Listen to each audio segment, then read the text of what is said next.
popote pale ulipo. Lakini kabla ya hapo tuelekee huku Kiteto mkoani Manyara. Imani za kishirikina zimeendelea, ambapo tunaanza na taarifa. Mkuu wa wilaya pale Kiteto amekemea imani za kishirikina katika shule ambazo zimekuwa zikiaminika kusababisha watoto wa kike kuanguka na kupoteza fahamu.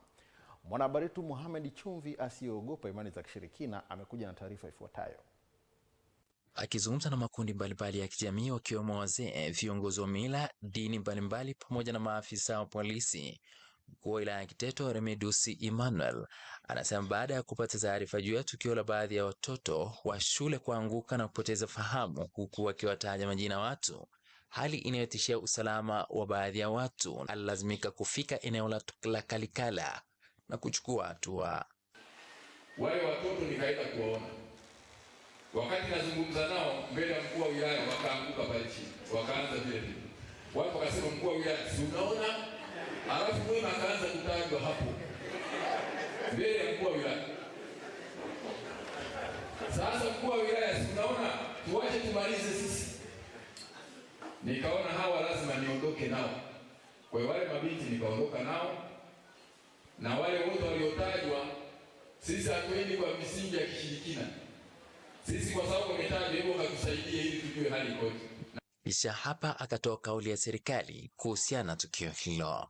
Nataka niwaeleze kwamba nafasi ya mkuu wa wilaya ni kiongozi wa usalama ndani ya wilaya. Na wenye viti wa vijiji walioko humu ndani wanalo jukumu, wao ndio wenye viti wa usalama wa vijiji. Na watendaji wa kata kama hawajui lakini wanafahamu. EATV tumezungumza na baadhi ya wazee wenye imani zao, na hapa mzee Kipilipili wa eneo la Bagamoyo Kiteto anasema. Zamani watu walikuwa wanaanguka tu. Sasa hivi wakati tahini rafiki yangu ukianguka uongo, wazee wakaenda kutizama bao watachika tu umeanguka. Nao baadhi ya wananchi kuhusiana na tukio hili wanasema, pamoja na kushauri serikali, jamii yetu kwamba imeingia kwenye mambo, asilimia kubwa tunaamini shiriki, hasa ndio shiriki ndio inasababisha watoto wetu wanaharibikiwa shuleni.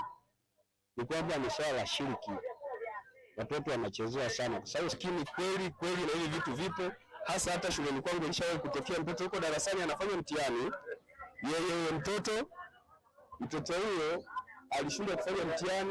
Sio watoto wanalopoka tu kuwataja watu majina, kuleta taharuki.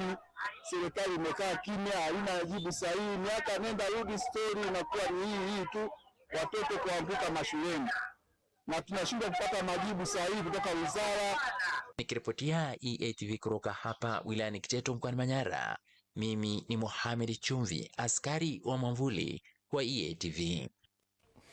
Unaweza kuona jinsi ilivyo kazi kumiliki serikali. Mpaka maeneo ya uchawi serikali inaulizwa hamuoni, akiona maana kwamba hamna hata mchawi wa serikali au zidi wachawi.